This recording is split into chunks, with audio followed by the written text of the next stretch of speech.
ചവിട്ടിട്ടാ കുഞ്ഞ് കഞ്ഞു കുടിക്കുന്നത്. ഒന്നും പറയണ്ട. തല്ലി പൊളിക്ക്, ചുട്ട് കത്തിക്ക്, എന്താ അച്ഛൻ ചെയ്തോട്ടെ. ഇത് നീ എന്നെ കൊണ്ട് ചെയ്യിച്ചതാ.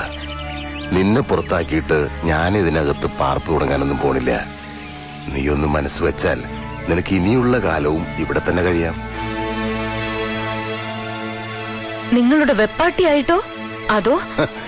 എന്തു പേരിട്ട് വിളിക്കണമെന്ന് നാട്ടുകാർ തീരുമാനിക്കട്ടെ. നിനക്ക് തയ്യൽ ചക്രം കറക്കി നടു ഓടിക്കണ്ട. നല്ല സുഖമായിട്ട് കഴിയാം.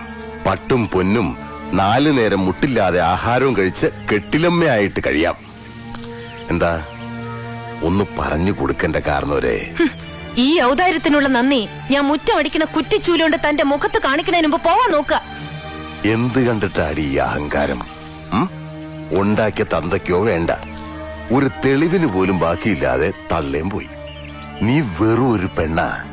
എത്ര മുറുക്കി കുത്തിയാലും ഏതെങ്കിലും ഒരു ആണിന്റെ കൈകൊണ്ട് ഒരു ദിവസം ഈ മടിക്കുത്തഴിയും. കച്ചവടത്തിന് ബസ് സ്റ്റാൻഡിലും റെയിൽവേ സ്റ്റേഷനിലും തെണ്ടണ കാഴ്ച ഞാൻ തന്നെ കാണേണ്ടി വരും. തന്നെ പോലെ ഒരു നാറിക്ക് പാവിരിക്കുന്നതിലും അന്തസ്സുണ്ടാവും. അതിന് പൊയ്ക്കോ. ആരുമില്ലാത്തവർക്ക് ഭഗവാൻ തുണയുണ്ടാവും ഏതെങ്കിലും ഒരു രൂപത്തിൽ. എന്റെ ദൈവങ്ങൾ എന്നെ കാത്തോളും.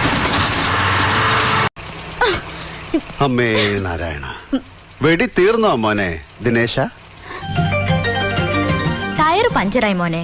തന്നെ അത് തന്നെ ഞാൻ മലയാളത്തിൽ ചോദിച്ച്, വെടി തീർന്നോ മോനേന്ന്. ചേട്ടാ, ഈ ടയർ ഒന്ന് മാറ്റിയിടാൻ സഹായിക്കോ? ഇല്ല ഇല്ല ഇല്ലേ? ഇല്ല. എന്നാ ജംഗ്ഷൻ വരെ ലിഫ്റ്റ് താ. എനിക്ക് അർജന്റ് ആയിട്ട് വീട്ടിലെത്തണം. എന്റെ കല്യാണത്തിന്റെ പ്രശ്നമാണ്.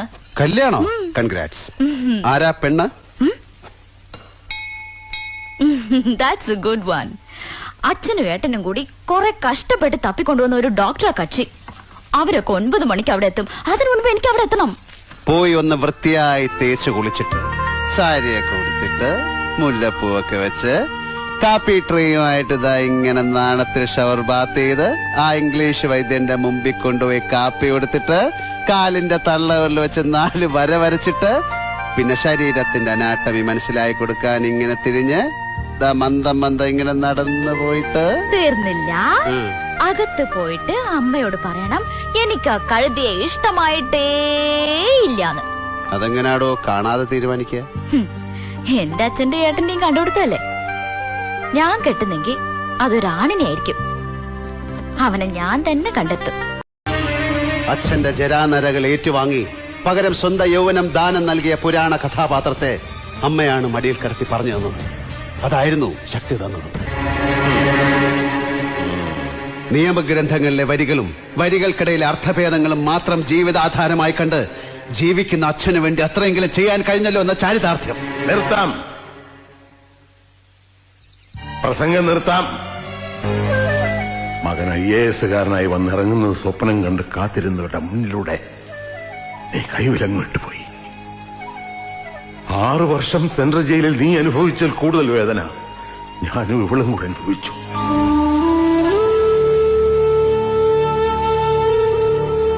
അത് കാണാൻ ആരും ഉണ്ടായിരുന്നില്ല. സ്വന്തം യൗവനം ദാനം കൊടുത്ത് അച്ഛന്റെ ജരാനരകൾ സ്വീകരിച്ച മകന്റെ കഥയല്ല നിന്റേത്.